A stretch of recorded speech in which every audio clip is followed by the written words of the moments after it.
Bueno, señores, em, bienvenidos a la clase del día de hoy, 22 de junio. Espero que estén todos bien. Vamos, como de costumbre, a hacer un pequeño repaso de la clase de la semana pasada. A ver si dos personas me ayudan a recordar lo visto en la clase anterior, por favor.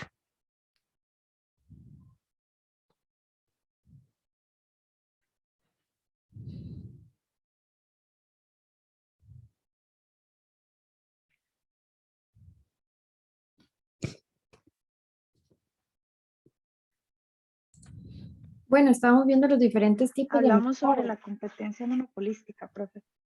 Muy bien, primero Mailing, después Wendy. Sí, que estábamos hablando acerca de diferentes tipos de mercados. Uno de ellos, por ejemplo, es el monopolio. Ujú. Muy bien, ¿qué más? Gracias, Mailing. El otro es el de competencia monopolística, profe. Sí, pero nos enfocamos principalmente en esa figura de monopolio, ¿verdad? Y yo quisiera que ustedes, digamos, comprendieran cómo es que nos estamos moviendo en las clases, ¿verdad? Entre las diferentes figuras de mercado, ¿verdad? Es como hablamos mucho rato del tema de mm, competencia perfecta y en ese momento debemos de recordar todas sus características de lo que es una competencia perfecta. Y en contraposición, hablamos la semana pasada de lo que era el monopolio, ¿verdad? Que era totalmente lo contrario. Y qué similitudes y qué diferencias habían entre esas dos figuras de mercado, de esas dos estructuras de mercado. Uno podría decir, bueno, similitudes casi no hay porque son totalmente antagónicas, son los dos polos opuestos, pero sí había una muy interesante que quisiera que eso les haya quedado bien claro. Tal vez si alguien me ayuda por ahí.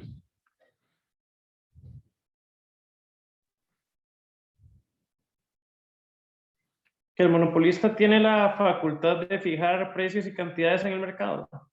Esa es una de las grandes diferencias, sí, entre muchas otras, pero me refiero más a la similitud, una similitud que había con eh, el mercado en competencia perfecta. Esa es pregunta fundamental. Si ustedes me logran describir eso, me doy por satisfecho de que ya empezaron a distinguir muy bien entre esas dos estructuras de mercado. Algo fundamental.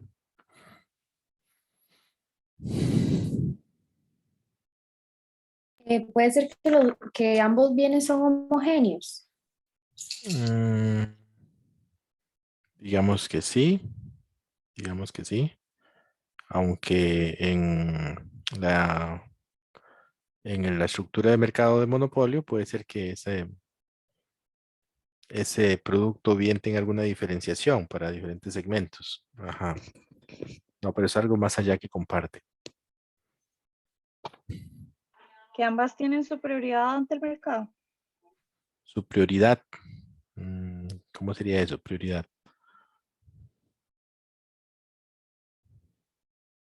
Con respecto a lo que dijo la compañera. Dayana nos indica ambos tienen entradas y salidas de empresas. No, no, no, no.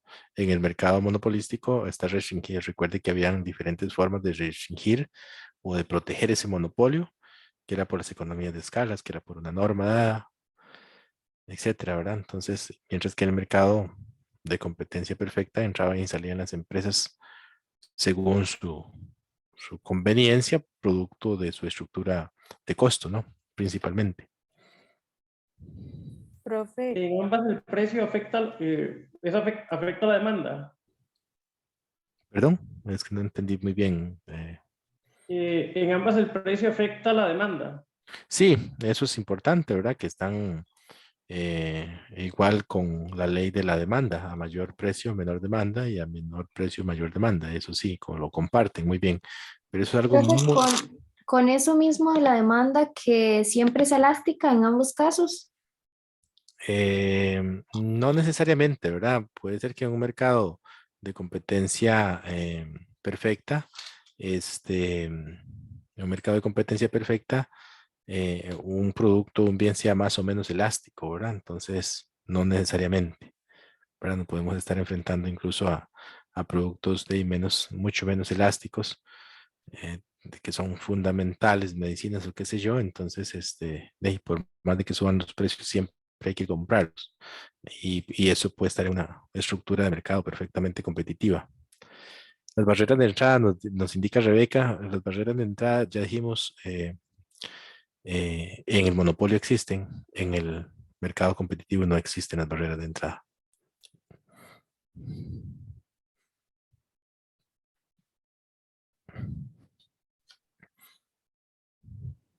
Profe, la regulación del Estado sobre los mercados. Sí, sí, claro. Lo que pasa es que en un mercado de competencia perfecta habría, digamos, menos posibilidades de regulación. Pueden existir, digamos, algunas razones por las que el Estado puede intervenir en un mercado competitivo, pero de ahí, la idea es más bien que garantizar que la mayor cantidad de bienes y servicios se generen en un mercado competitivo. Pero sí, sí, igual hay regulaciones, efectivamente, del Estado.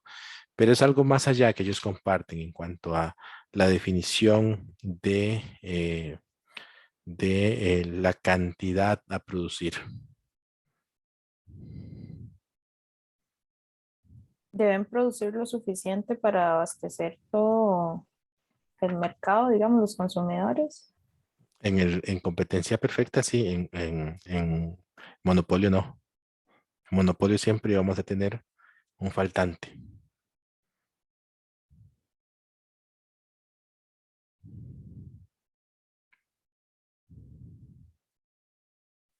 ¿Cómo define la cantidad a producir el monopolio?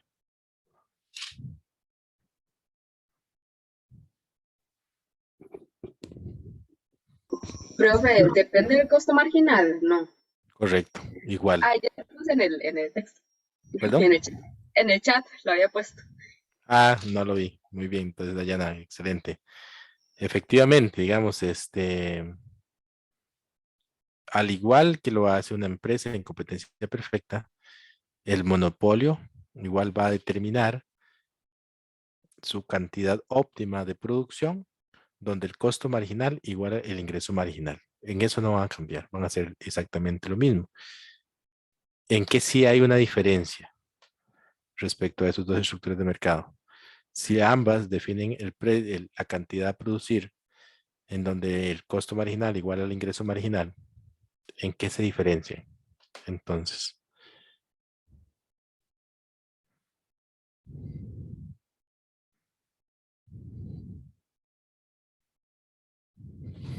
Profe, ¿podría repetir la pregunta? Es que se me quedó un poco pegado. ajá. Si decíamos, lo que andamos detrás era como para llegar a esta conclusión, eh, eh, a pesar de que son totalmente antagónicas, competencia perfecta, monopolio, están en sus polos opuestos, hay algo que comparten, muy importante, y es que la definición de la cantidad óptima a producir es aquella en donde el costo marginal iguala el ingreso marginal. Y entonces, en ese punto, donde se intersecan ambas rectas, es donde la empresa va a decir, voy a producir X cantidad.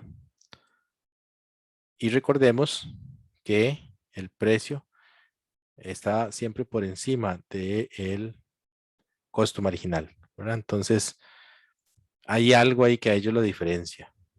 Siempre los va a diferenciar. A pesar de que determinan las cantidades óptimas a producir en ese punto, ¿en qué se diferencia? Se diferencia en la asignación de precios. O sea, al final siempre van a depender de una o menor medida de la demanda, porque igual si el monopolio cobra el mismo servicio muy caro, la gente nada más deja de consumirlo. Pero sí, la asignación de precios es diferente porque mientras que en la competencia perfecta, igual de acuerdo con Adam Smith, el precio lo va a definir la mano invisible y los puntos de equilibrio entre oferta y demanda, en el monopolio siempre van a buscar como la mayor ganancia posible produciendo la menor cantidad posible. Exactamente, esa es la respuesta exacta. Ok, entonces en competencia perfecta, yo soy tomador de precios, o sea, se toma el precio, tanto los productores como los consumidores toman el precio que se define en el mercado, en ese punto de equilibrio, donde se interseca la oferta y la demanda. Mientras que en el monopolio va a establecer el precio, el mayor nivel de precios que la gente estaría dispuesta a consumir en ese nivel de producción, ¿verdad? Y recuerden que entonces a partir de ahí ellos tiran una línea hasta chocar con el precio máximo que la demanda, y eso va a ser el precio que va a fijar. Entonces, la diferencia va a estar en que comparado con la estructura de mercado de competencia perfecta, va a haber siempre una disminución o una cantidad menor que tendríamos en competencia perfecta, y aparte de eso vamos a tener siempre un precio mucho mayor o mayor del que tendríamos en competencia perfecta. Por eso, siempre buscamos la forma de cómo tener estructuras de mercado de competencia perfecta. Es, digamos, como la conclusión a la que llegamos y con la que cerramos esos temas de estructuras de mercado. Las demás estructuras de mercado que están en medio de estos dos polos son las que fueron asignadas a ustedes para el trabajo final de investigación, que les sugiero que lo trabajen desde ya. Está programado para exponerse el 15 de julio, por ahí no recuerdo preciso en este momento la fecha exacta, pero sí es necesario que ustedes vayan avanzando con esos temas. Y hubo un grupo también que nos va a conversar de la ley que nos rige en nuestra realidad en Costa Rica respecto al tema de la promoción de la competencia. Entonces vamos digamos, a cerrar este capítulo acá temporalmente con el análisis o las conclusiones de esas dos estructuras de mercado, con lo que estamos conversando hoy, pero quedamos a la espera o a la expectativa de esos bemoles que hay de por medio, ¿verdad? Entre esas dos figuras, ¿verdad? La que es la competencia monopolística, el oligopolio, oligopsonio y todas las demás figuras que citamos en algún momento en alguna clase y que van a ser desarrolladas por cada uno de los grupos que nos van a conversar en las fechas indicadas. Entonces cerramos ese capítulo y habremos un capítulo más dentro de esta segunda parte del curso que se llama Cuentas Nacionales, ¿verdad? Que no es ni más ni menos que poder hablar de un tema que cotidianamente escuchamos, que algunos aquí por su formación ya conocen un poco, pero muchos otros lo han escuchado, lo han leído, lo han visto en noticiarios, pero tal vez no nos hemos detenido o hemos tenido la oportunidad de profundizar en el tema, que es el Producto Interno Bruto, ¿verdad? Entonces uno lo ha escuchado siempre en boca de los economistas, pero hoy vamos a tener la oportunidad de conversar un poco más y de poder ver qué es lo que mide, cómo es que se calcula y las diferentes formas de presentarse ese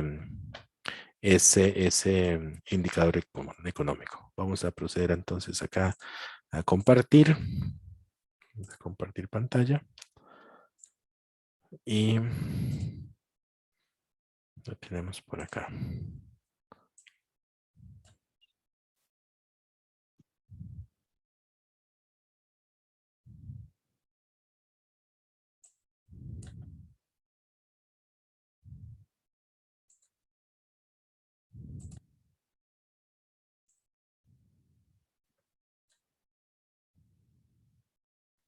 Bueno, ¿qué vamos a ver? Definir, explicar por qué el PIB es igual al gasto y al ingreso agregado. Explicar cómo se mide tanto el PIB nominal como el PIB real. Los usos y las diferentes limitaciones que tenemos con el PIB real como medida de bienestar económico. Nos vamos a dar cuenta de que no es la panacea, digamos, no es un indicador que nos puede decir somos ricos o no, o tenemos bienestar o no.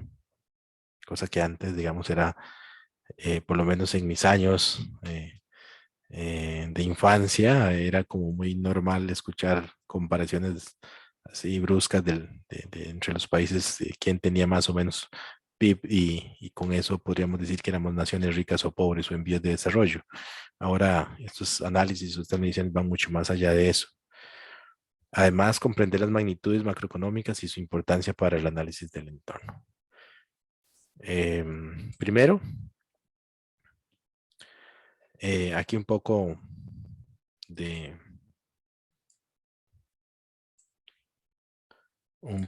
de cuestionamientos, ¿verdad? Porque es importante, ¿verdad? La medición de estos datos macroeconómicos en la economía, ¿verdad? Podemos asociarnos con los desafíos que enfrentamos actualmente, producto de la pandemia, eh, producto también de otros gran fenómeno que está sucediendo, como lo es la guerra entre Rusia y Ucrania, y que ahora se va extendiendo mucho más esas tensiones y ah, eso está teniendo un efecto importantísimo en la definición del comportamiento de variables macroeconómicas en las economías del mundo, y nuestra realidad no escapa a eso, ¿verdad? Entonces, todo eso tiene una incidencia en las economías, en nuestra realidad y por ende en los programas y políticas que desarrollemos. No es lo mismo estar en un periodo de recesión que un periodo de auge para efectos de tomar decisiones en cuanto a políticas públicas, ¿verdad? Al momento de tomar alguna decisión, es importante el análisis del entorno y las expectativas de crecimiento que se tengan de las diferentes actividades económicas o macroeconómicas para saber si es oportuno o no tomar alguna decisión. Es importante conocer de antemano a la hora de tomar alguna decisión de carácter público, estimar o valorar cómo va a ser el comportamiento de las familias en cuanto al consumo para efectos de desarrollar o no un proyecto. Así como también el comportamiento que se espera de las empresas en esa dinámica económica. Todo eso incide y es importante conocerlo en el momento en que ustedes estén sentados tomando decisiones como ministros, viceministros o directores ejecutivos de alguna entidad pública o en los mandos medios incluso que a veces también participan en alguna toma de decisión. Entonces, estas cifras nacionales o estas cuentas nacionales ayudan a entender cómo actuar frente a una posible contracción o expansión de la actividad económica o del empleo, por ejemplo. Si hay amenazas o no en los objetivos de las políticas del Plan Nacional de Desarrollo y los diferentes mandatos que tienen las administraciones públicas, ya sea por un orden constitucional o por una disposición legal. Y también ayuda también a entender el bienestar económico de las diferentes naciones. Ya les decía, es un poco relativo y muy escueto pensar en que con la definición o la estimación del Producto Interno Bruto vamos a decir si una nación tiene mayor o menor bienestar que otra, ¿verdad? Ustedes han visto incluso ahora los estudios que se hacen en temas de felicidad, que incluso somos uno de los países privilegiados más felices del mundo y van mucho más allá de la medición de un ingreso per cápita de sus habitantes, ¿verdad? Entonces, a veces no lo creemos, ¿verdad? Pero sí, ¿quiénes de ustedes han escuchado esa medición que se hace, ¿verdad? Y que esos resultados que a veces nos hacen un poco de gracia diciéndonos que no somos, estamos dentro de los primeros países más felices del mundo. ¿Quiénes han escuchado eso? ¿Y qué les parece?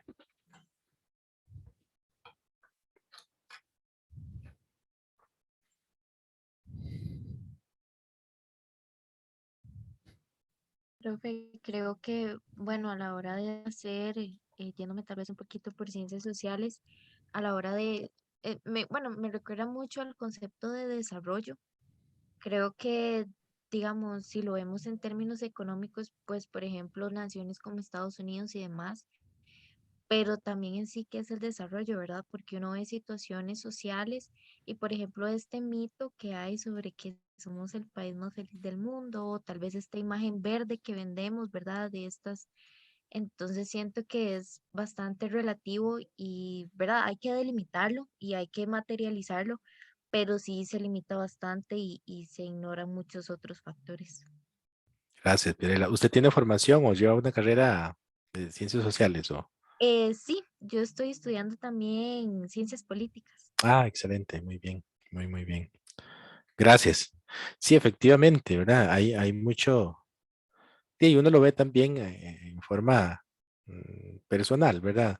No necesariamente porque yo tenga los bolsillos llenos, voy a ser la persona más feliz del mundo, ¿verdad? Habrá gente que tiene muchos recursos y su felicidad se desgasta cuidando toda esa cantidad de recursos, ¿verdad? Entonces hay muchas filosofías ahí de fondo. Si ustedes ven, no sé cuántos han escuchado al expresidente de Uruguay, ay, se me olvida el nombre ahorita, Pepe Mujica, profe. Mojica, sí, es interesantísimo, ¿verdad? Que dice que nos desgastamos toda la vida cambiando tiempo por dinero para comprarnos un cacharro y después ese cacharro nos saca todos los ingresos y vivimos en función de esas cosas, ¿verdad? Nos hundimos en eso y nos desgastamos toda la vida en esas cosas que al final no nos dan tanta felicidad.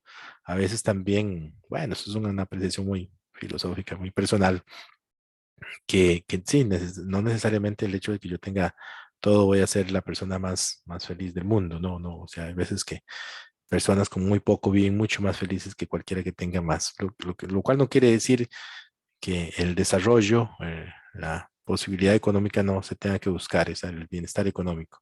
Por supuesto que sí, si no seríamos mediocres, ¿verdad?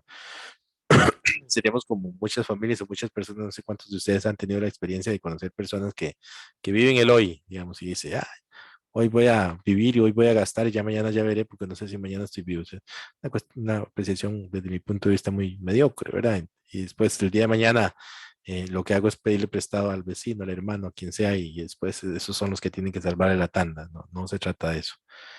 Pero sí, digamos, es un equilibrio y pensando eh, como administrador público, como el que se encarga del bienestar, es pensar más allá de eso, ¿verdad? De una simple eh, análisis de datos crudos, ¿verdad?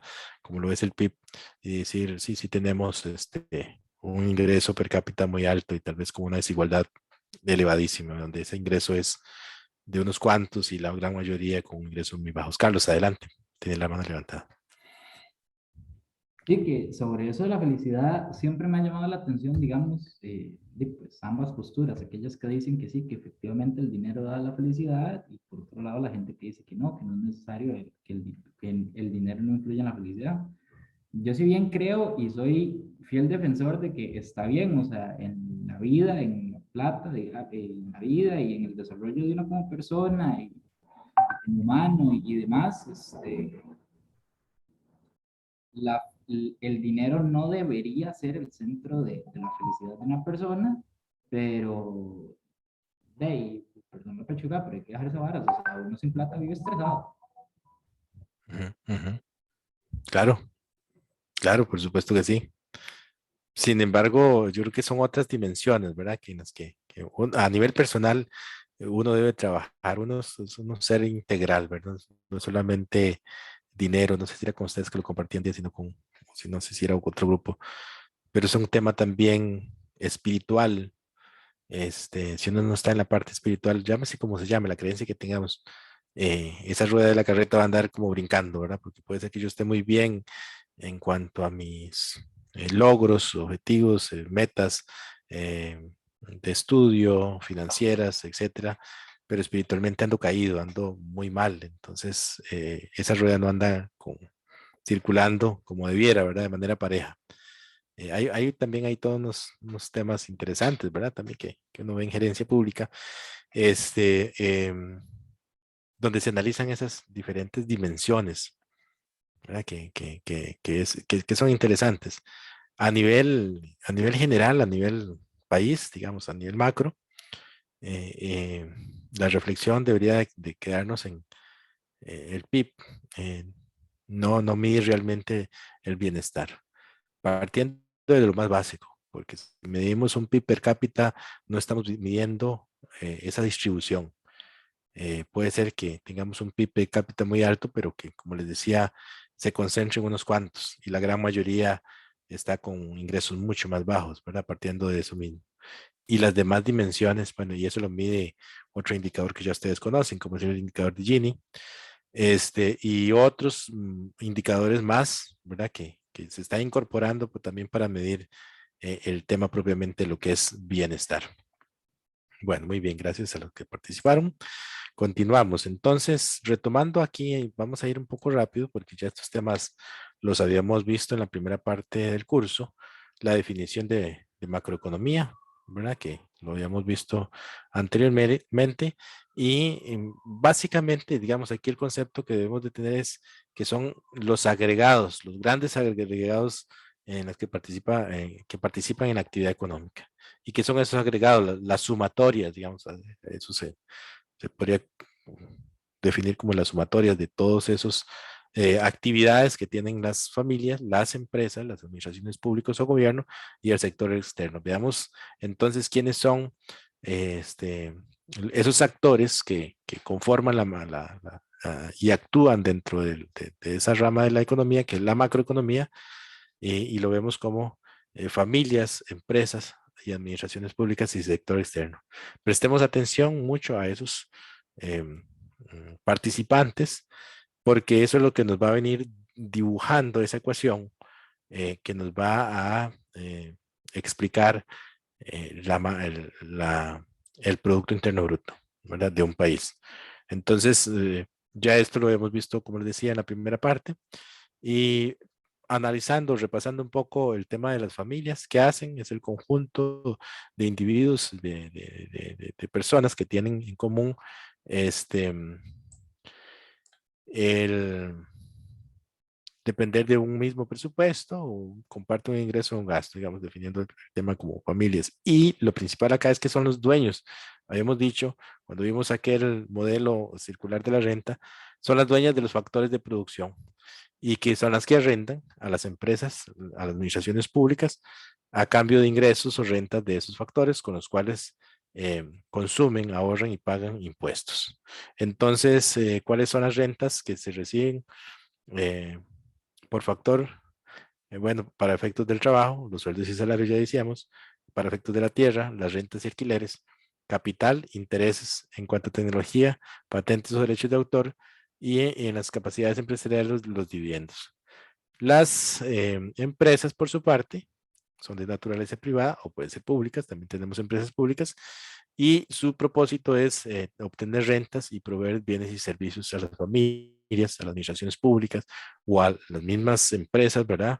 O residentes en el exterior. Entonces, estas deben de estar en capacidad de maximizar sus utilidades o excedentes netos, para lo cual deben de buscar la mejor forma de producir, reducir los costos, como lo vimos en las estructuras de mercado de competencia perfecta, y ser capaces de innovar. Estas arrendan los factores, como lo dijimos, de producción a las familias, y con sus ingresos deben ser capaces de enfrentar el pago de esos factores.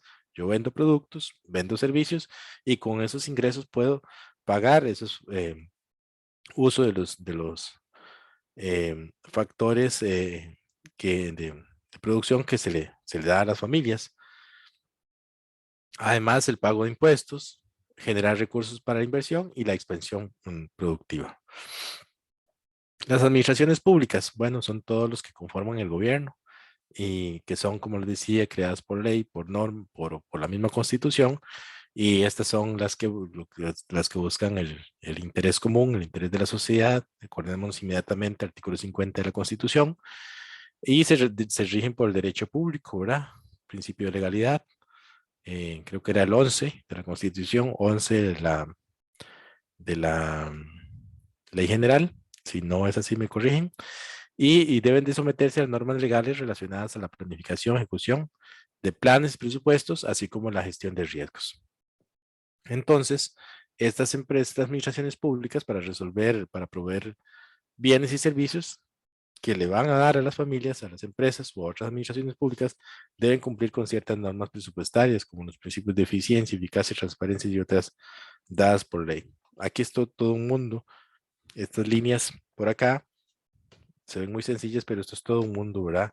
Esos principios, cuando ustedes lleven análisis financiero, vamos a ver ahí ampliamente todo el tema de principios presupuestarios y mecanismos que se utilizan para poder formular esos presupuestos. Vamos a ver un principio de paridad que hay entre la presupuestación y la planificación, ese binomio indivisible que debe ser, ¿verdad?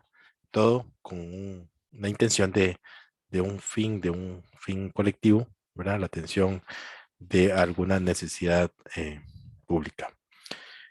¿De dónde vienen los ingresos para las administraciones públicas? Bueno, vienen o se conforman a través de un presupuesto público y se obtienen a través de, algunas venden servicios o venden bienes y otras, su gran mayoría, por no decirlo, de impuestos específicos. Ya sea transferencias del gobierno central, el gran recaudador, Ministerio de Hacienda, y después ese transfiere esos recursos a los diferentes ministerios. Estos ministerios o se consignan un presupuesto en los diferentes ministerios y estos ministerios a su vez transfieren recursos a diferentes entidades. Las otras que obtuvieron mayor autonomía de grado como gobierno local, las municipalidades, el gran impuesto que administraba ese Ministerio de Hacienda, como era el impuesto territorial, fueron trasladadas a las municipalidades y ahora digamos que en las municipalidades es una de las fuentes de ingreso más importantes para cada uno de ellos para que puedan atender las necesidades a nivel local, a nivel cantonal, ¿verdad? Aparte de muchas otras actividades que tienen las municipalidades, la imposición de tasas, por ejemplo, y la vez pasada hacíamos la diferenciación entre lo que era un impuesto, una tasa, ¿verdad? Por los servicios que brinda la municipalidad, de ornato, de limpieza, etcétera.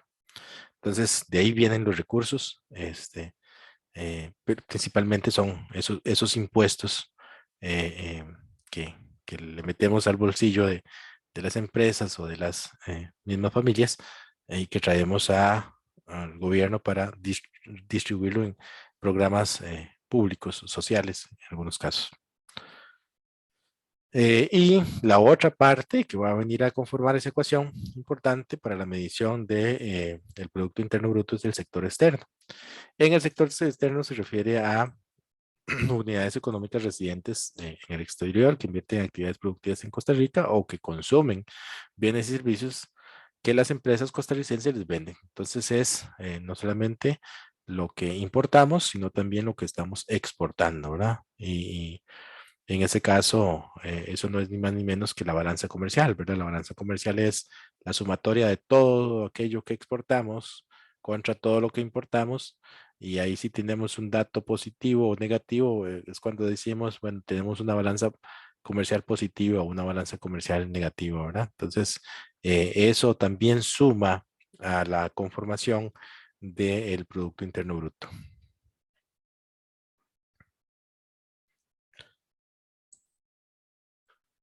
Ok, entonces las cuentas nacionales van a ser una serie de registros relacionados con la producción nacional, su distribución y uso, así como las transacciones reales y financieras que se tienen con el resto del mundo. Entonces, vamos a hacer una contabilización de todo lo que se transa, se genera a lo interno del país, pero también, como somos una economía abierta, vamos también a tomar en cuenta todas esas transacciones que se dan a nivel internacional. ¿Y quién es el encargado en nuestra realidad? Bueno, el Banco Central de poder llevar ese conteo también en colaboración con la contabilidad nacional del Ministerio de Hacienda, con algunos datos del sector público, pero finalmente es el Banco Central quien lleva todos estos datos, ¿verdad? Que sirven de insumo para, como les decía al inicio, la toma de decisiones. ¿Cómo podríamos definir el Producto Interno Bruto? Como el valor de mercado de todos los bienes y servicios finales. Eso es muy importante, no lo pueden olvidar. Es finales, porque si los tomamos bienes y servicios o bienes intermedios, estaríamos haciendo una contabilización doble. Entonces es a precio final. Producidos en un territorio o un país determinado o una región por un tiempo determinado. Esa es la forma como podríamos definir el Producto Interno Bruto. Consta de 4 partes: valor de mercado, bienes y servicios finales, producidos en un territorio y un periodo determinado. ¿Valor de mercado qué es? Es el valor de los... Adelante, ¿Podría, Adolfo. podría explicar lo de servicios finales? Más detallado porque no me queda muy claro. Ya lo vamos a ir viendo. Ok. Estos 4 acá lo vamos a ir viendo en la siguiente filminas. Aquí, por ejemplo, vamos a ver lo que es valor de mercado. Es valor de mercado, los bienes y servicios son valorados en función de los precios de mercado. No podemos, digamos, irnos más allá o antes de ese precio que se establece en el mercado, sino que ese va a ser el valor que le vamos a asignar para efectos del Producto Interno Bruto. Como no es posible sumar manzanas y naranjas, computadoras o rosetas de maíz, para obtener el valor total de la producción en unidades monetarias, lo que hacemos es sumar esos valores de mercado de cada uno de esos productos. ¿Qué es lo que nos preguntaba Adolfo? Bienes finales, ¿qué es? Es un bien o un servicio final, es un artículo comprado por el usuario final durante un periodo de tiempo determinado. El bien final se diferencia del bien intermedio en que este es un artículo producido por una empresa, comprado por otra y utilizado como componente de un bien o servicio final. Dejar de lado los bienes y servicios intermedios evita que se contabilice lo que les decía, el mismo valor más de una vez. Por ejemplo, yo voy a contabilizar el valor final o el valor de mercado de los zapatos. No voy a contabilizar, no voy a tomar en cuenta el valor del cuero por aparte, el valor del material que se utiliza para las suelas, sino que esos son bienes intermedios que para efectos de la contabilización del Producto Interno Bruto no se toma en cuenta, sino ya el valor final, el que consume finalmente las familias o las mismas empresas para que se compren entre sí. No sé si a Adolfo le queda claro. Ahí, Okay. un poco más, pero me surge la duda, por ejemplo, un bien que pueda ser tanto final como intermedio, si se hace esa separación. Por ejemplo, una manzana, puedo comprarla yo, usuario final, o la fábrica que hace jalea de manzana. En Ahí ese se hace caso, la distinción. sí, en ese caso sí, digamos, si son manzanas que se ponen a la venta en un supermercado, yo tomo los valores de esas manzanas, ¿verdad? Porque se supone que ahí va el consumidor final, las compra y las consume. Si son manzanas vendidas a granel a las industrias productoras de jugos, entonces esa manzana no se toma en cuenta, sino que se toma en cuenta el jugo que se está vendiendo de esas manzanas. Ok, muchas gracias. Muy bien. Producidas en un país, bueno, mide la producción generada en un país, es decir, su producción interna es una competencia territorial. Ya vimos también que podría ser que hagamos una medición del Producto Interno Bruto a nivel regional. Y un periodo determinado que normalmente se utiliza un año, pero puede ser también por semestre o trimestre, que es lo más normal, lo más natural que veamos son los datos a nivel anual, en forma anualizada. Producto Interno Bruto versus el flujo circular de la renta, el modelo de ingreso y de gasto. Ya eso lo vimos, ustedes echamos un poquito para atrás el cassette de ese flujo que habíamos visto, los diferentes mercados y quiénes eran los que intervenían. Ahora asociamos ese Producto Interno Bruto para que vea cómo es que se gesta o se genera dentro de ese flujo circular, tanto del ingreso como del gasto. El PIB es una medida de valor de la producción, el cual también es igual al gasto total en bienes y servicios y al ingreso total. La igualdad entre el valor de la producción y el ingreso es importante porque muestra el vínculo directo que hay entre la producción y los estándares de vida. Entonces recordemos ese modelo que habíamos visto al inicio, ¿verdad? Familias, empresas y dos mercados, mercado de factores y mercado de bienes. Y ahora le vamos a agregar también el gobierno y el resto del mundo. ¿Qué va a pasar con las familias? Dijimos, las familias venden en ese mercado a las empresas. Perdón, las familias venden y las empresas compran los servicios de trabajo, capital, tierra en este mercado de factores que vemos por acá. A cambio, ¿qué reciben? Las empresas le pagan a las familias salarios cuando se trata de servicios de trabajo, intereses cuando están pagando el uso del capital, rentas cuando se trata de uso de tierra, y el cuarto factor de producción, las habilidades empresariales, se pagan a través de dividendos.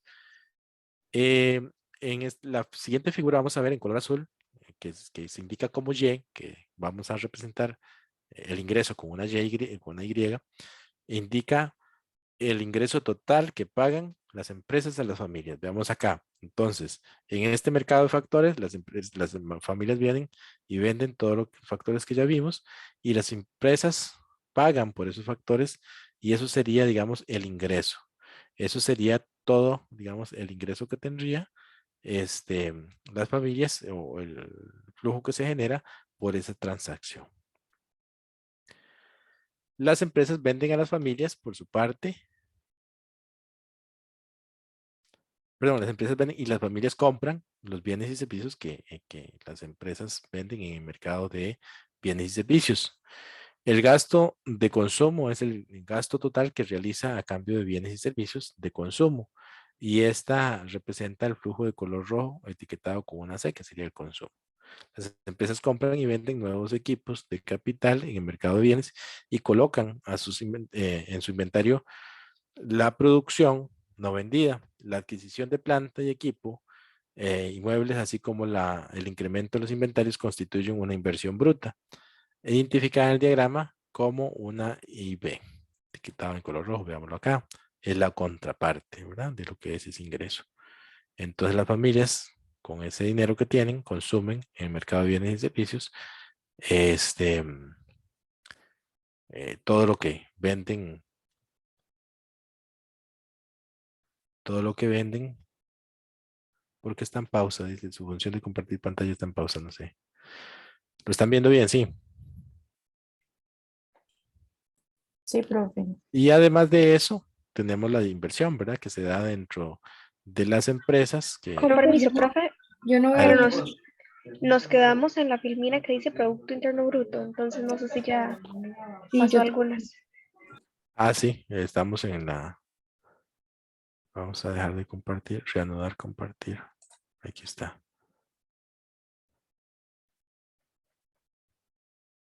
Ahora sí lo están viendo.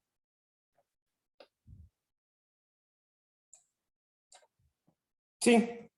Muy bien. Entonces estamos en esta filmina, que es lo que estamos comparando, ¿verdad? Todo esto que ingresa, también lo vamos a ver acá como consumo. Que va a ser el consumo de las familias que vienen en el mercado de bienes y servicios. Las empresas también consumen en ese mercado de bienes y servicios. Muchas de empresas van y compran. Y también las inversiones que se hacen por parte de las empresas. Por otra parte está también el gobierno, ¿verdad? Consumiendo en ese mercado de bienes y servicios cuestiones que se transan en ese mercado. Vamos a ver ahora el resto del mundo. Las empresas de cada país venden bienes y servicios al resto del mundo y compran de igual forma al resto del mundo bienes y servicios. Y en estas transacciones de compra y venta se les llaman importaciones y exportaciones. Nada nuevo para nosotros. Al resultado de restar el valor de las importaciones representadas con una M y el valor de las exportaciones representadas con una X, se le denomina exportaciones netas o balanza comercial. En el diagrama, las exportaciones netas están representadas por un flujo de color rojo y con la etiqueta X-M.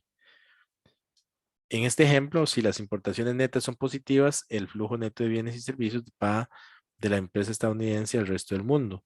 Si las exportaciones netas son negativas, el flujo de bienes y servicios va del resto del mundo a las empresas estadounidenses. Entonces, esto es, digamos, lo que representaría, tomando en cuenta todo este esquema que venimos viendo, esa balanza comercial. Puede ser positiva o negativa, dependiendo, ¿verdad? Entonces, estaríamos aquí agregándolo al mercado de bienes y servicios que se transan en el sector externo. Entonces, tenemos aquí los flujos de color azul y rojo representan el flujo circular del gasto, que es todo esto, y del ingreso, medidos por cualquiera de esas dos formas. La suma de los flujos rojos es igual a lo que se genera aquí como ingreso. Entonces, podemos elaborar la siguiente ecuación, que Y, o sea, ingreso va a ser igual al consumo de las familias, más la inversión bruta, más el gasto de gobierno, más la balanza comercial, que va a ser exportaciones menos importaciones.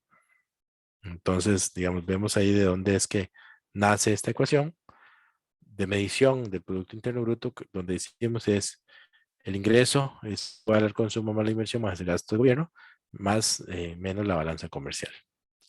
Entonces, lo vemos acá. El gasto total de los bienes y servicios finales es igual al Producto Interno Bruto, ¿verdad? Que en otras palabras sería el Producto Interno Bruto es igual a todo esto que dijimos anteriormente. El ingreso agregado es igual al monto pagado por el uso de los factores de producción, salario, intereses, rentas y unidades, como lo vimos en la representación gráfica. La empresa paga todas sus cuentas a partir de las ventas de bienes finales, así que el ingreso es igual al gasto en este caso, ¿verdad? ¿Por qué es interno? Bueno, creo que yo eso lo habíamos visto, ¿verdad? Porque es un país en específico el que estamos viendo. Es nacional, se refiere al producto nacional, en que este se refiere al valor de los bienes y servicios producidos en cualquier lugar del mundo por los residentes de una nación en particular. Si habláramos de producto nacional. En el caso de bruto, ¿por qué sería bruto? El término bruto se refiere a una cantidad antes de restar el tema de la apreciación de capital. Eso es tal vez importante prestarle atención. El concepto opuesto sería el neto y tiene que ver con las cantidades después de restarle la depreciación de capital. La depreciación, ¿qué es? Es la disminución del valor de capital de una empresa como resultado del desgaste o la obsolescencia de estos equipos, ¿verdad? La inversión bruta, entonces el monto total gastado, tanto de adquirir nuevo capital como el reemplazo del capital depreciado. Mientras que la inversión neta es el incremento en el valor de capital de la empresa, que es lo mismo la inversión neta, y es igual a la inversión bruta menos la depreciación. La inversión neta es realizada por las empresas en función de las ganancias netas actualizadas y es altamente sensible a expectativas. Es como un poco para explicar por qué se habla del Producto Interno Bruto. La inversión bruta es uno de los gastos que se incluye en el enfoque de gasto utilizado para medir el PIB. Por lo tanto, el valor resultante del producto total es una medida bruta. La utilidad bruta, que es la utilidad obtenida por las empresas antes de descontar la depreciación, es uno de los ingresos incluidos en el enfoque de ingresos. Pasándonos digamos, al otro lado de la acera, medido a través de los ingresos, utilizado para medir el PIB. Por lo tanto, una vez más, el valor resultante del producto total es una medida bruta. En Estados Unidos se usan cualquiera de esos dos enfoques, de la medición tanto de la medición del PIB a través del gasto o a través del ingreso, y en el caso de Costa Rica, como lo decíamos, lo hace el Banco Central a través de un departamento de la contabilidad. Aquí hay algunos datos históricos de la medición del Producto Interno Bruto a través del gasto o el consumo final,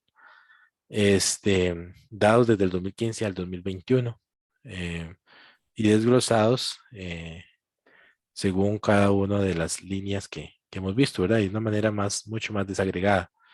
Entonces, al final, podemos tal vez ver esos datos desde otra óptica. No sé, Robert también ahí nos iba a explicar un poco de buscar información a través del Banco Mundial también, que nos puede ayudar a conocer un poco datos importantes que uno toma a la hora de tomar, que uno requiere a la hora de tomar decisiones.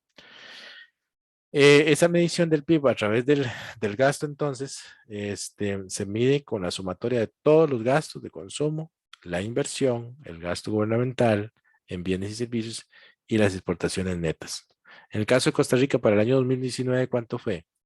El Producto Interno Bruto para efectos del consumo fue de 23.109 miles de millones de colones. Eso fue lo que consumieron las familias. Se invirtió 5.684 mil millones de colones. El gobierno gastó 6.460 mil millones de colones para ese año y tuvimos una balanza comercial negativa. Exportamos 10.000 e importamos 11.000 millones de colones para un total de 33.754 mil millones de colones para el año 2019. Aquí hay algo importante que rescatar y yo siempre hago énfasis en esto. Ver la participación o el peso del gasto de gobierno en esta ecuación es importante. Para algunos, si sacáramos los porcentajes según el total, podríamos andar que en un 20 o 15, 20% tal vez del total del Producto Interno Bruto. Quiere decir que el Estado tiene una aportación importante o un peso importante en la definición de en la generación de esa riqueza que se pueda generar en el país.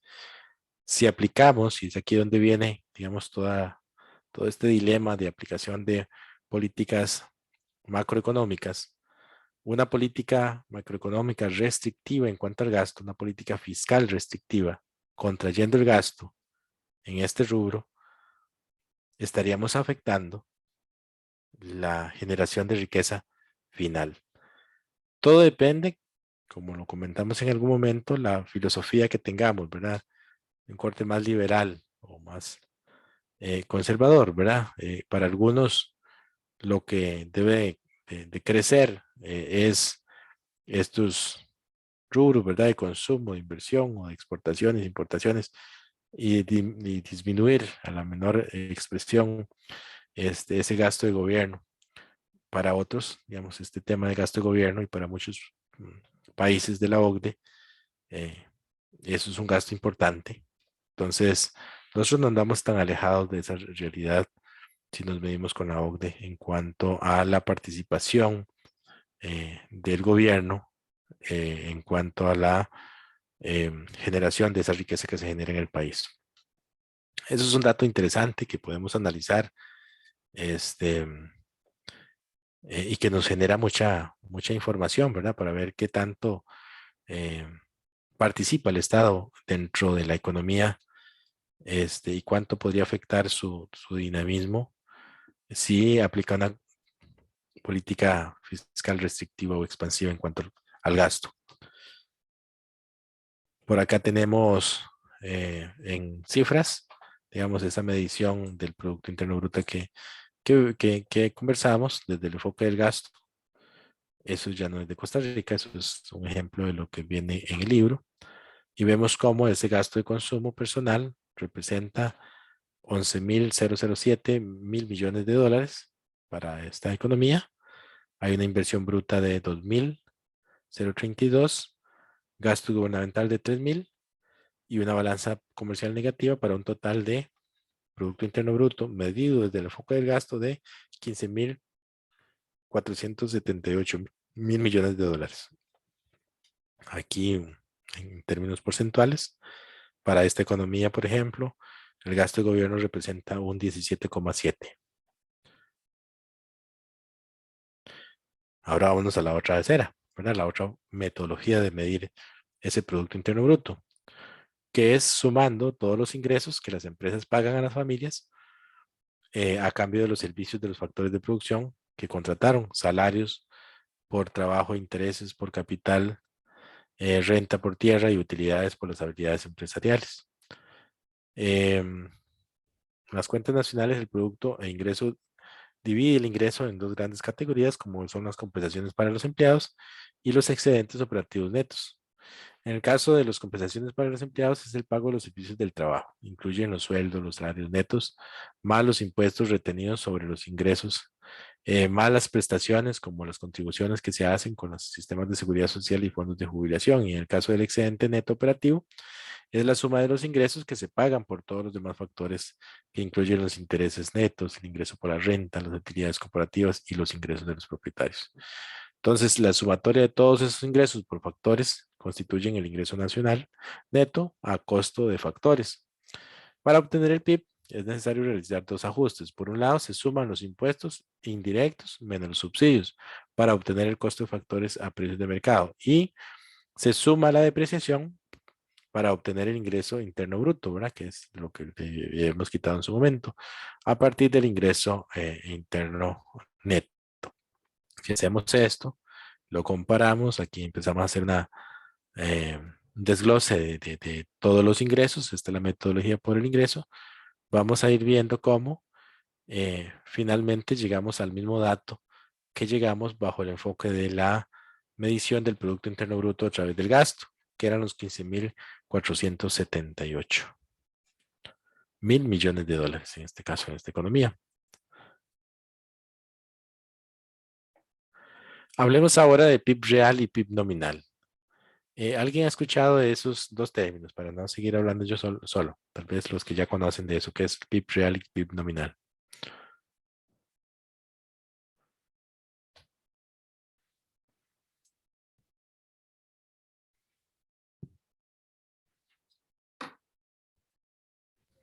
El PIB real tiene que ver también con una parte de comparación con el, ¿cómo se llama esto? El índice del precio al consumidor para determinar el valor real de la moneda, digamos, de lo que ingresa, de lo que se gasta. Digamos que podría tener un poco de incidencia, pero no necesariamente. Es como quitar, sí, un poco el tema de la inflación, pero va un poco más allá. No sé si alguien ha escuchado de PIB real, PIB nominal.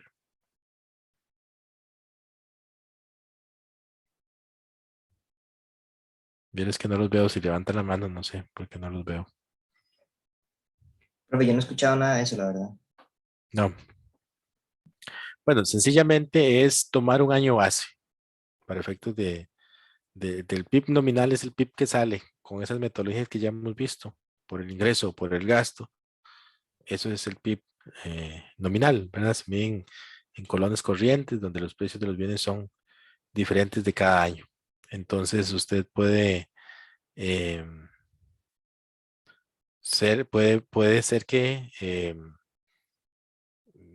de un año a otro usted no haya incrementado la producción, no haya incrementado la riqueza, sino que el PIB le va a salir más alto producto del incremento en los precios. Entonces realmente no está generando más, sencillamente fue un efecto inflacionario, como lo decía el compañero antes.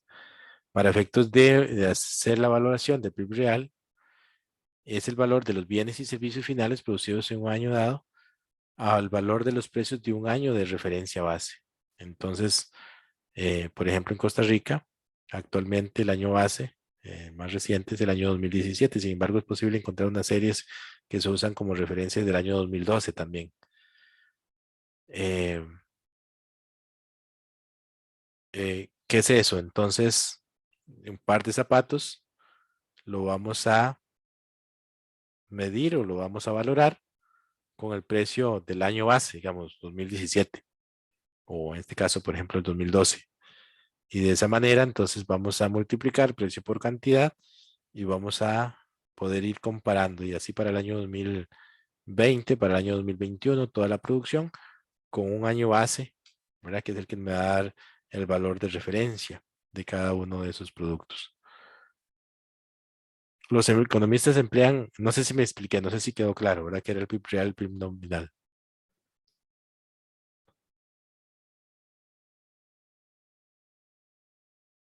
De mi parte sí, profe. Ok, muy bien. Los economistas emplean estimados del PIB real para tres propósitos. Uno es medir la capacidad, comparar el estándar o la calidad de vida a lo largo del tiempo, a ver qué tanto, ¿verdad? Comparar los estándares de vida entre diferentes países, como ya con las salvedades que hemos hablado, que vamos a ver más adelante también. Y además determinar la evolución del PIB para establecer en qué parte del ciclo productivo se está. En periodo de expansión, de inflación o periodo de bajos crecimiento o recesión, ya que en general el gobierno procura medidas políticas que suavicen los diferentes puntos extremos de ese ciclo económico. Entonces, siempre nos vamos a estar enfrentando a esos ciclos económicos. Una forma conveniente para comparar el PIB real per cápita es por cada persona, es medir ese PIB real y después dividir ese PIB real entre la población. A lo largo del tiempo consiste en expresarlo como una proporción de algún año de referencia. Por ejemplo, en Estados Unidos en el año 1960, el PIB real por persona fue de $15,850. Y en el año 2012 fue de 43,000. Vean ustedes lo estrepitoso que ha sido ese incremento, ¿verdad? De el PIB en el caso de Estados Unidos, como estamos viendo. Adelante, Carlos.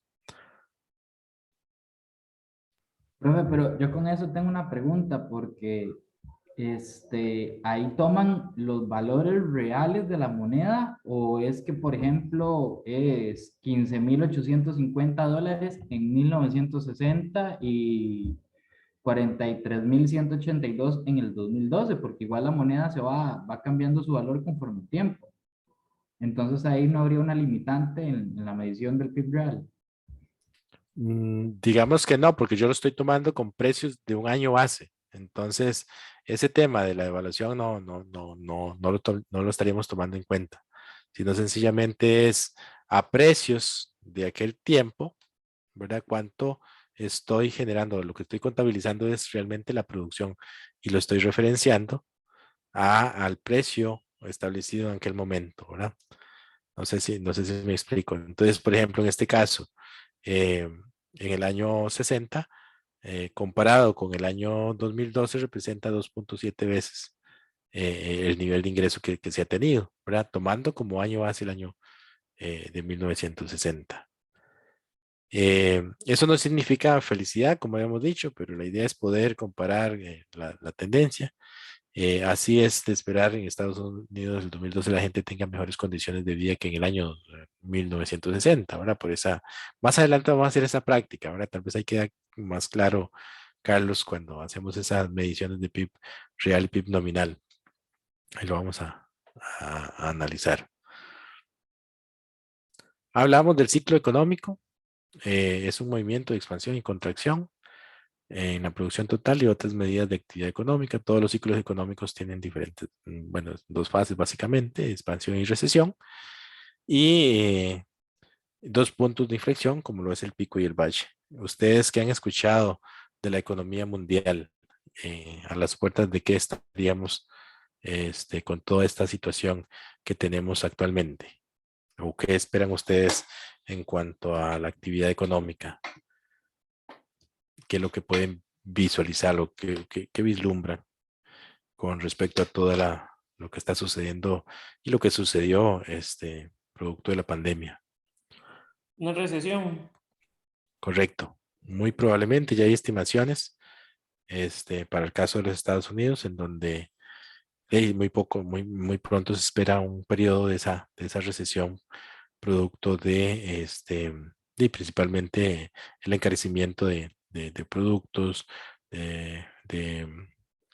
del combustible, etcétera, ¿verdad? Entonces, ahí hay un tema importante a nivel personal, importante en esos periodos de recesión, disminuir y atacar antes de que llegue todo el tema de las deudas, ¿verdad? Porque en periodos de recesión los ingresos puede que se limiten y no es lo mismo que lo tomen a uno con altos compromisos financieros que ya de una manera más holgada, de manera que si la disminución de esos ingresos se da por la recesión, ya no hay tanto compromiso, riesgos de perder activos, como por ejemplo casas o qué sé yo, que yo haya comprado, carros.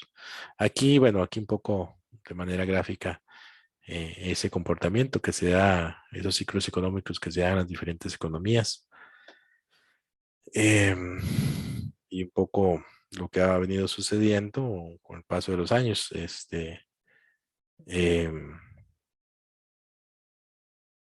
En la economía de Estados Unidos.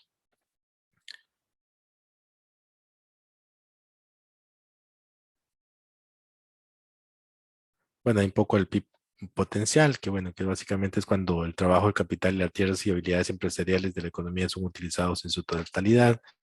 El valor del PIB real se denomina PIB potencial. El PIB potencial puede modificarse con políticas que tengan que ver con la productividad de los factores productivos, como las políticas de educación y el trabajo. Aquí un poco lo que sucedió en tiempos de pandemia en el año 2020 en Costa Rica de manera cantonal. Vamos a ver si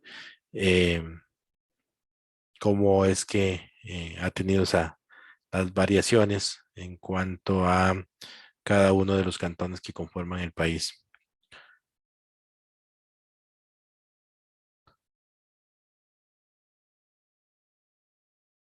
Aquí está un poco lo que comentaba el compañero anteriormente. El PIB real de un país debe convertirse en las mismas monedas monetarias en que se midió el PIB real de otro país para poder hacerlo comparativo.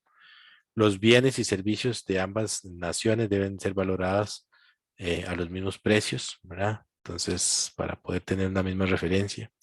Y se debe tener cuidado con las conclusiones que se obtengan, las cuales deben ser trianguladas por otras fuentes. Se debe recordar que los precios relativos en cada país son distintos. Por ejemplo, en Costa Rica, un kilo de cerezas supera los 6.000 colones, que son más de 8 euros, pero en Cataluña, las cerezas son una fruta corriente, donde el valor es de 0,8 y viceversa, ¿verdad? Los bananos, por ejemplo, acá, en donde son tal vez un poco baratos, ya no tanto como antes, pero sí baratos, comparativamente con lo que se puede ver en Europa. De igual forma la papaya o la piña, por ejemplo. Entonces, esos, digamos, son los cuidados que se debe de tener a la hora de poder hacer comparaciones entre países. La utilización del tipo de cambio para comparar el PIB de dos naciones es una problemática porque los precios de los productos específicos en una de ellas podría ser mucho más altos y en otra mucho más bajos. Y podemos poner el ejemplo ahí con el tipo de cambio de mercado para valorar el PIB chino en dólares estadounidenses genera un estímulo según las cuales en el 2012 el PIB por persona en Estados Unidos fue equivalente a 8.4 veces del PIB por persona en China, ¿verdad? Que es algo también de lo que comentábamos anteriormente. Cuando se emplea ese tipo de cambios de mercado y los precios nacionales, pareciera que China es una nación pobre en vías de desarrollo. Sin embargo, cuando el PIB se valora en función de los precios del poder adquisitivo, el ingreso de las personas es equivalente tan solo a 5.6 veces de China, ¿verdad?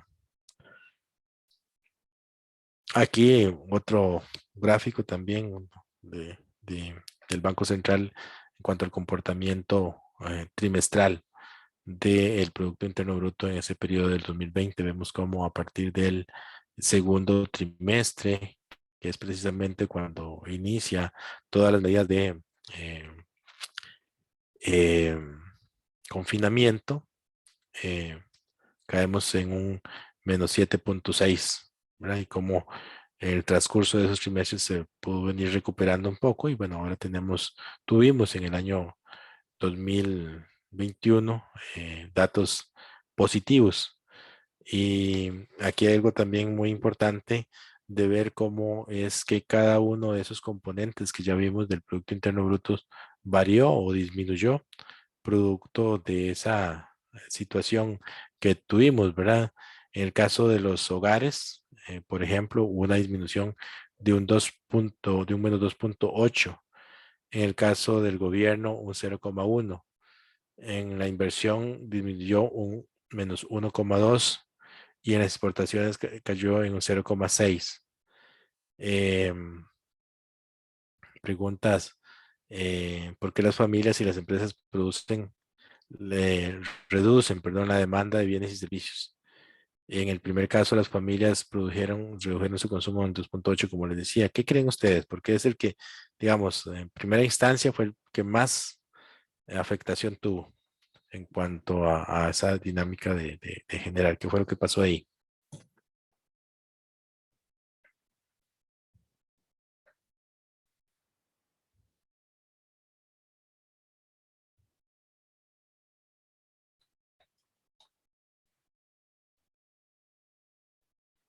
Hubo una disminución de los ingresos en las familias. Mucho desempleo, un alto desempleo.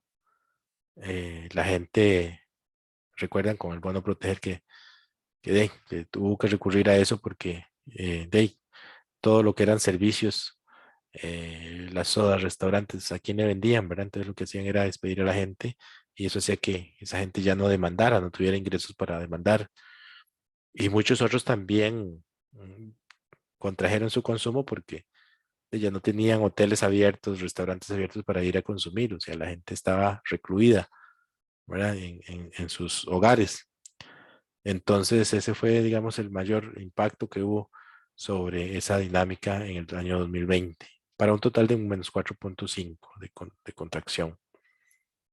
Aquí un poco comparativamente nuestros socios comerciales,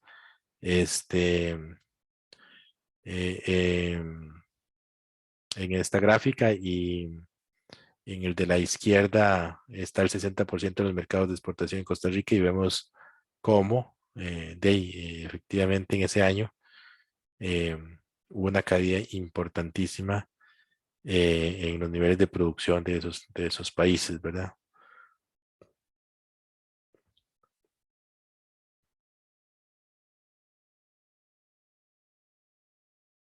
Esto ya lo conversamos al inicio, no mide el bienestar o la felicidad dentro de las limitaciones que tiene el PIB real.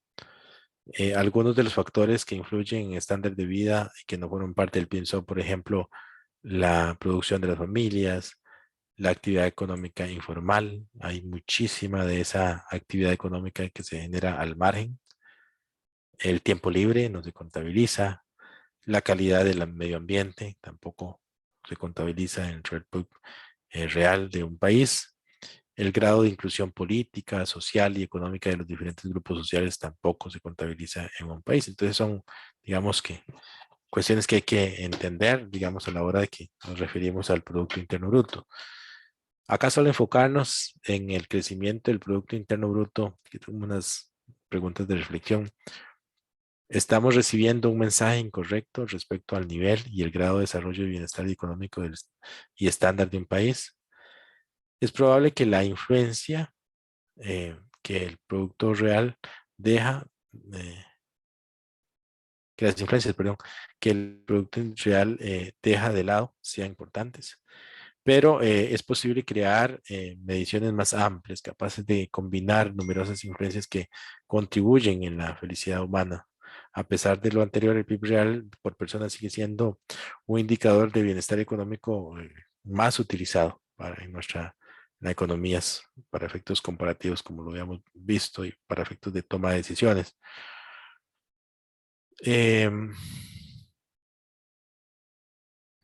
Hay otras formas u otros agregados de cuentas nacionales que también es importante que ustedes conozcan que existan, como lo es el ingreso nacional bruto o el Producto Nacional Bruto a costo de factores. ¿Y eso qué es? Bueno, es la medición del pago que reciben los dueños de los factores de producción. La fórmula sería el Producto Interno Bruto menos el pago neto de los factores extranjeros de la producción. Eso es otra, digamos, agregado que también es importante que sepan que existe por ahí, ¿verdad? Es ni más ni menos que tomar el Producto Interno Bruto y restarle el pago neto de los factores extranjeros a la producción. El ingreso nacional neto también es otro. Es la medición del pago que reciben los dueños de los factores de producción al excluir el consumo de capital fijo o depreciación económica. Entonces lo representamos de esta manera, el ingreso nacional bruto menos el pago de capital fijo. O sea, a este le restamos el consumo de capital fijo y nos daría el ingreso nacional neto. El ingreso disponible sería el ingreso que cuentan los agentes económicos para las decisiones de consumo público-privado y el ahorro ya sea público o privado. Entonces el ingreso disponible es el ingreso nacional neto, el anterior, más las transferencias corrientes netas al resto del mundo. El ahorro nacional, por su parte, sería el ingreso residual de los agentes económicos disponibles para financiar la formulación bruta de capital o inversión bruta, que sería el ingreso disponible menos el consumo. Aquí hay una filmina con esos datos, digamos, históricos desde el 2012 al 2016, partiendo desde el mismo Producto Nacional, el Producto Interno Bruto, perdón, el Producto Nacional Bruto y el peso porcentual de cada uno de ellos, y así de forma desagregada, como lo hemos visto para cada uno de esos agregados que hemos comentado. Y aquí unas firminitas también para hablar de tasas de desempleo, que es, esto es nada más que lo conozcan por ahí que existe, lo que es la tasa de desempleo abierto, que es la relación entre las personas desocupadas y la población económicamente activa. La población económicamente activa es el contingente de personas entre los 15 y los 65 años con capacidad de trabajar. La tasa de dependencia económica es muestra la relación entre las personas dependientes por cada una de las personas que se encuentran activas, o sea, aquellos que dependen de un ingreso de una de las personas. En general, la distribución del ingreso se presenta por quintiles o deciles en la población. Ustedes han escuchado eso, ¿verdad? Y esto es organizar los datos de menor a mayor ingreso en cada una de las familias y se procura organizar la información en grupos equivalentes. Se habla de quintiles cuando son grupos de 5 y deciles cuando es de grupos de 10. Permite ver ciertas características que representan en promedio cada segmento de la población. Son formas de poder hacer mediciones también. Entonces aquí vemos un poco la tabla de la distribución del ingreso por cada uno de los quintiles per cápita, que tal vez ahí por ahí más adelante puedan analizar, ver esos datos que están por ahí que les estamos aportando, y básicamente eso sería lo que teníamos preparado para el día de hoy. ¿Alguna duda, comentario?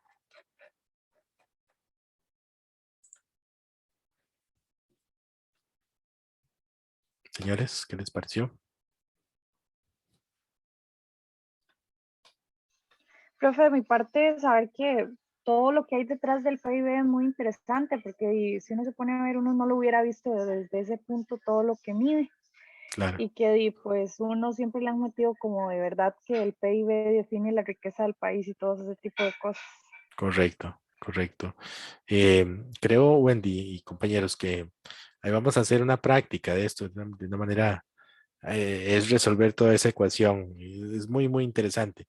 Vamos a ver si nos queda un poquito de chance, porque a mí siempre me gusta ir un poco más a lo práctico, ¿verdad? No solamente dejarlo aquí en forma teórica, sino poder llegar y hacer análisis. Por un lado, hacer mediciones o estimaciones de PIB real, PIB nominal, para que les quede más claro. Y quisiera ver si podemos llegar al establecimiento de ese cálculo del Producto Interno Bruto, dando una serie de variables, ¿verdad? Para que ustedes puedan decirme en números finalmente cuánto ha sido el Producto Interno Bruto, dependiendo de alguna serie de datos que yo les pueda dar por ahí. Señores, entonces ahorita le dejo la palabra a Rommel, que nos va a hablar un poco de la manipulación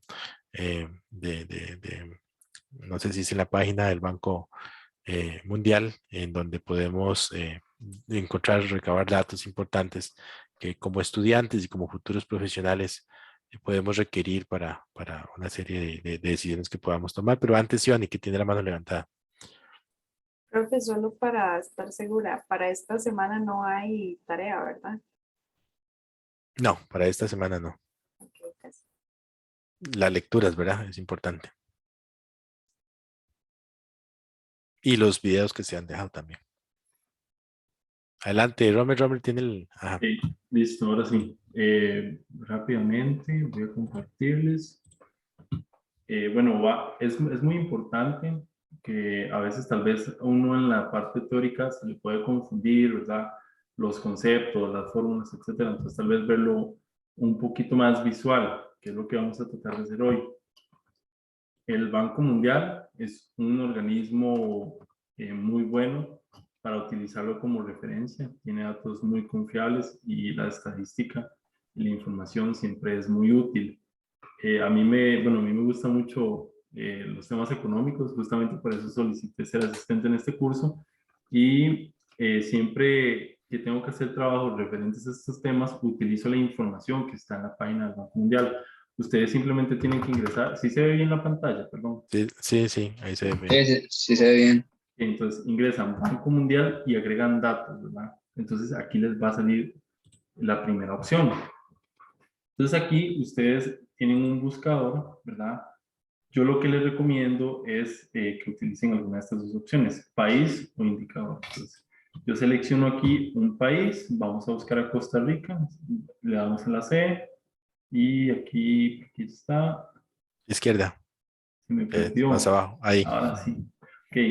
Entonces, el Banco Mundial tiene muchísima información, ¿verdad? Tiene indicadores sociales.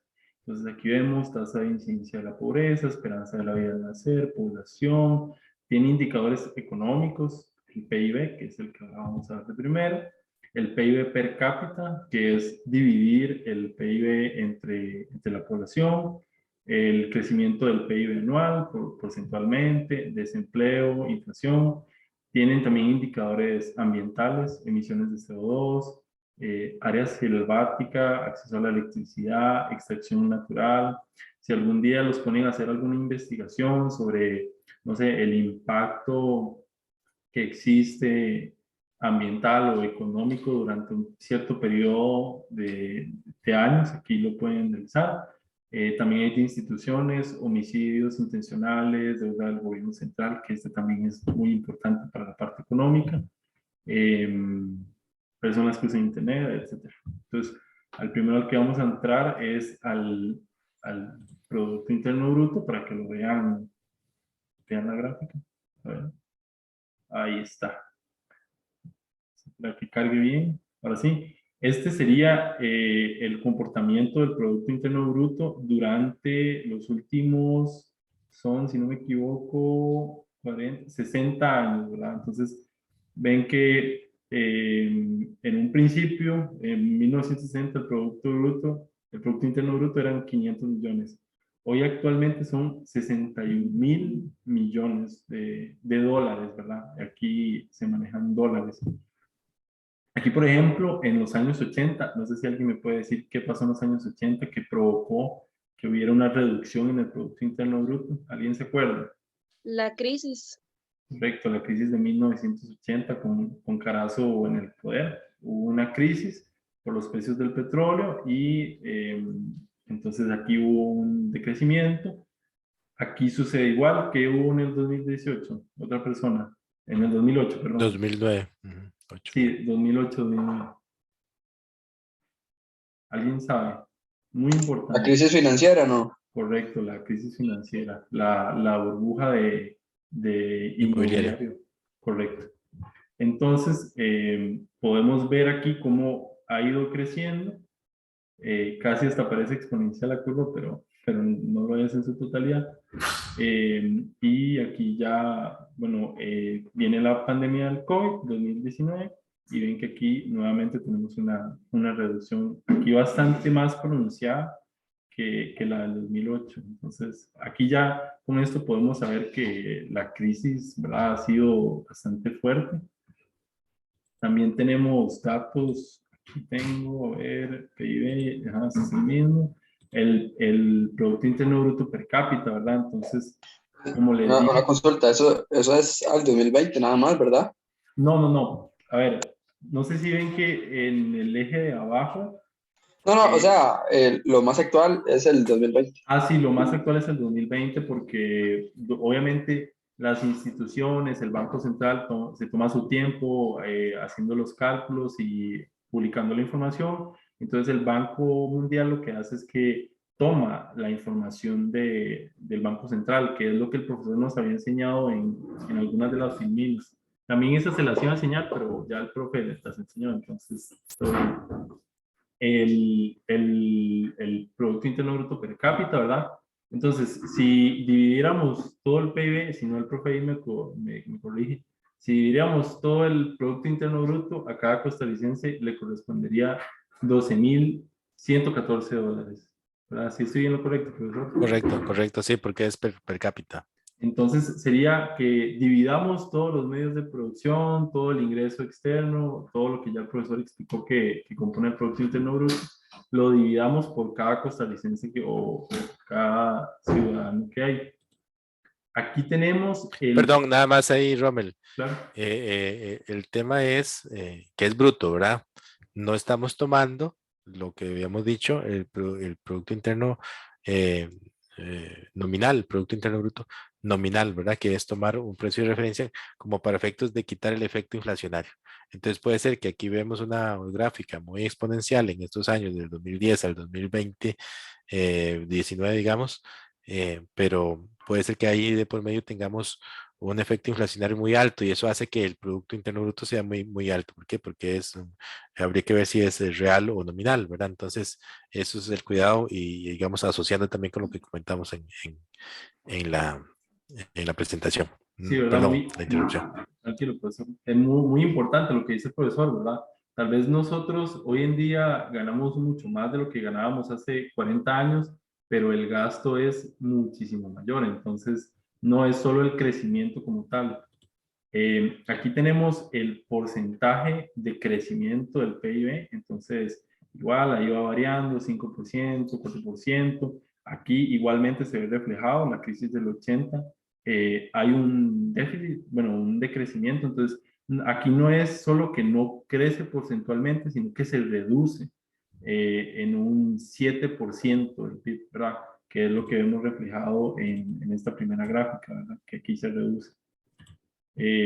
Igual, aquí podemos ver, muchas veces los analistas económicos, etcétera, utilizan estas estadísticas para tomar decisiones, ¿verdad?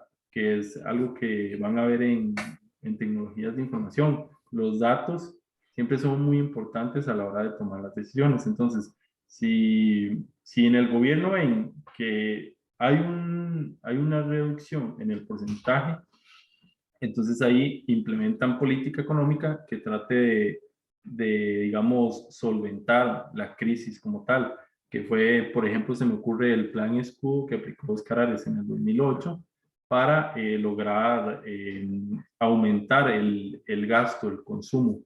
¿Qué fue lo que hizo Óscar Arias? Básicamente aumentar el gasto estatal. Entonces, los empleados públicos generaban más consumo y digamos que, por decirlo así, había más liquidez en la economía. Perdón, Rommel, ahí nada más para aprovechar el comentario. A eso se les llama medidas procíclicas o anticíclicas. Entonces, normalmente nosotros que andamos ahí como manejando medio mal las finanzas, lo normal de la gente es, hay una contención del gasto, hay una contracción de la economía y reduzco todos los gastos. Y eso agudiza la contracción de la economía, ¿verdad? Deberíamos de tener un suficiente colchón de manera que cuando venga una contracción de esa economía, un dinamismo menor, una recesión, más bien podamos incrementar el gasto, que fue lo que hacía referencia ahora Robert, que es una medida anticíclica, con una aplicación de una política fiscal expansiva, que aumentando el gasto para poder dinamizar esa economía, para poder compensar esa recesión y hacerla que circule. Eso, digamos, son recomendaciones que constantemente la CEPAL nos está dando a toda América Latina, que hagamos y tengamos el suficiente colchón, digamos, financiero, no como lo hemos venido manejando nosotros, de manera que podamos aplicar medidas anticíclicas y no que nos dejemos llevar por la corriente a cómo se vaya moviendo la economía, ¿verdad? Y sobre todo nosotros, digamos, el gobierno que ya vimos que tiene un peso importante dentro de ese Producto Interno Bruto que anda alrededor de 15-20%, entonces podemos mover.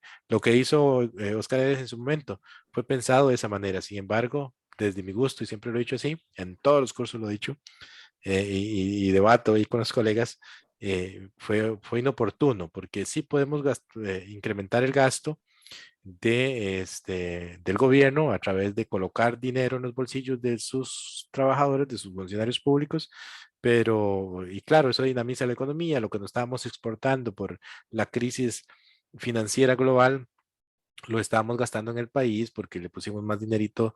Yo recuerdo en ese momento incrementos salariales hasta de un 30% con los famosos percentiles de los funcionarios públicos. Entonces, los funcionarios iban y dinamizaban la economía en los hoteles, en los restaurantes, etcétera, pero a un costo muy alto. ¿Por qué? Porque era un gasto irreversible.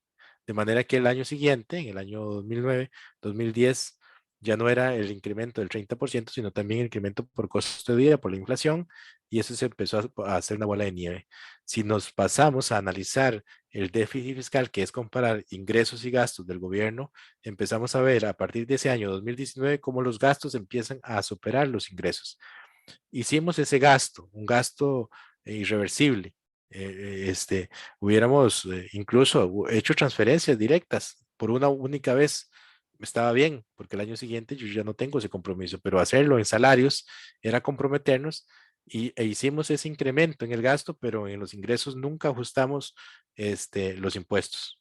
Entonces empezamos a generar esa división, esa separación, ¿verdad? Ese negativo en nuestras finanzas públicas, y es lo que nos llevó al descalabro que tenemos actualmente, en donde llegamos al punto máximo en el año 2017-2018, en donde ya sobrepasamos el 60% de deuda. O sea, eso era exorbitante. Entonces, es el momento en que se aprueban la ley de fortalecimiento de las finanzas públicas, bueno, ya movidos por la amenaza de que íbamos al descalabro, ¿verdad? A un default, incluso en donde no íbamos a tener forma de pagar. En el año 2018 hubo que recurrir a una figura que se llama eh, letras del tesoro, que es pedirle al Banco Central, dele vuelta a la maquinita, me pasa plata y yo se la devuelvo entre unos meses para poder pagar los salarios o los aguinaldos de los funcionarios públicos, porque no teníamos. Entonces vean ustedes el nivel de tensión que eso generó. Compensar ese déficit fiscal financiero que teníamos entre los ingresos y los gastos era ir sumando cada vez a una bola de nieve que se llama deuda pública, y cada vez es más grande. Poder revertir esa situación que tenemos actualmente, esa deuda pública, nos va a llevar hasta el 2028 por ahí, 2029, si todas las cosas siguen manejándose como se vienen manejando ahorita, de contener el gasto, de tratar de buscar la forma de cómo incrementar los ingresos. Pero vean ustedes, digamos, esa política que se generó en el año 2019 a la situación fiscal que nos llevó y al riesgo en que estuvimos de caer en una situación muy, muy complicada. Perdón ahí el paréntesis, pero sí creo que sí es necesario aquí hablar de ese tema de las finanzas un poco para que se complemente con lo que está hablando Rommel. Ok, bueno, aquí lamentablemente sí, por alguna razón no están los datos de los siguientes años, pero podemos ver que al año 1995 teníamos un 30%, vean que para el 2000, bueno, entre 1997 y 1998 aumenta en un 10% la deuda, bueno, el porcentaje de la deuda del gobierno central. Estoy seguro de que si pudiéramos ver, como comentaba el profesor, la parte del 2008, veríamos ese incremento, ¿verdad?, que hubo en lo que sería el aumento del gasto estatal y cómo se va convirtiendo eso en esa ola de nieve que es la deuda que provoca la reforma fiscal. También podemos ver aquí la inflación referente a los precios del consumidor. ¿Esto qué significa? Que ellos pasan la inflación sacando el porcentaje que aumenta según lo que paga un consumidor por un producto final, ¿verdad? Entonces, por ejemplo, 90%, ¿qué significa? Que si yo pago por un producto un 1%, digo, un colón, y hay 90% de inflación, entonces al final lo que termino pagando, bueno, cuesta un colón, al final lo que termino pagando por el producto final es un colón con 90, ¿verdad? Entonces, según el porcentaje sería el aumento que se paga en el precio, o que paga en el precio el consumidor. Entonces aquí podemos ver que igual en los 80 aumenta la inflación mucho por la crisis. Y bueno, aquí ya va bajando. Luego tenemos también el índice de Gini, que ya es un dato social. es sobre la desigualdad. El índice de Gini lo que dice es que entre más cerca a cero esté, más equidad existe en un país. Entonces, Costa Rica tiene un índice bastante, se supone, bueno, según he leído y en comparación con otros países, Costa Rica tiene un índice de desigualdad muy alto, un 46, y vean que con los años, no, actualmente está en 49, con los años ha ido un poco en aumento. Y también una función muy útil que tiene esta página es que ustedes pueden, por ejemplo, poner el mapa y aquí les va a tirar unas áreas, ¿verdad? Por así decirlo, unos segmentos. Entonces ustedes pueden comparar los diferentes países. Pueden decir, bueno, en Rusia el índice de Gini es 36 y aquí en Costa Rica tenemos un 43. Entonces, el índice de Gini en Costa Rica es mucho más alto. Hay mucha más desigualdad en Costa Rica que en Rusia, ¿verdad? Esto sirve mucho para el análisis. También pueden aquí mismo arriba seleccionar otro país. No sé si alguien me dice algún país para comparar Costa Rica con ese. Brasil. Ok, entonces veamos a Brasil. Aquí está la opción. Lo agregan como en etiquetas. Y pueden ver que Brasil tiene un índice de Gini más alto. Eso significa que Brasil es un país más desigual que Costa Rica. Pero con una tendencia a la baja, ¿verdad? Ah, correcto, Nosotros sí. tenemos una tendencia al alza y ellos vienen hacia abajo. Y ellos vienen bajando. Aquí no sé, es que no me quiere marcar como el de Brasil. Ah, sí. Vean que aquí del 2019 al 2020 Brasil bajó muchísimo. Me imagino que por diferentes medidas, etcétera. Estos lo utilizan, bueno, tal vez estos datos como en específico no, pero este tipo de información la utilizan organismos internacionales, instituciones públicas, para toma de decisiones, para políticas públicas. Vamos a tal vez medir el PIB en comparación con un país, no sé si Brasil o algún otro. Venezuela. Okay, Venezuela.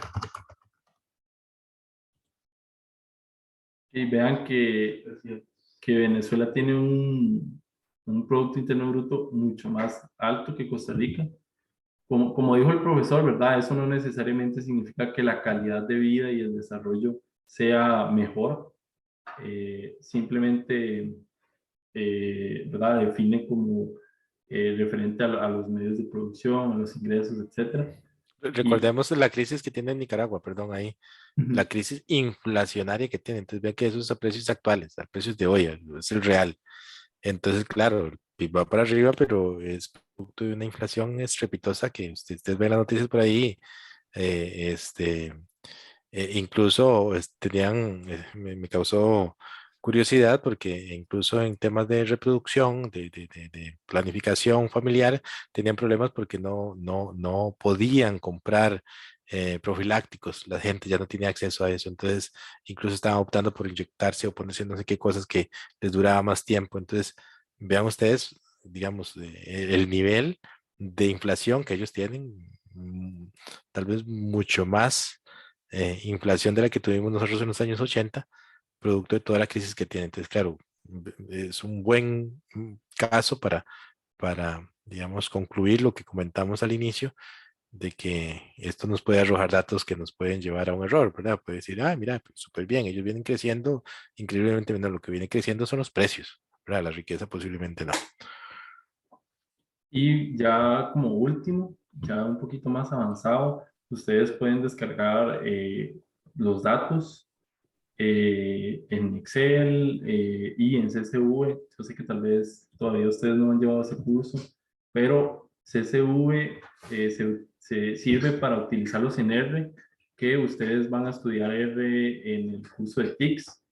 Y esto sirve mucho porque así uno puede hacer análisis de datos ya más complejos, estructuración, gráficas, etcétera, y pueden hacer análisis más profundos. Entonces, también, ¿verdad? Está esa opción de descargar los datos. Entonces, bueno, eso sería por mi parte. Muchas gracias, Robert. Tal vez si quita por ahí el tema de la grabación y quedamos conversando algunos temas que les ha parecido.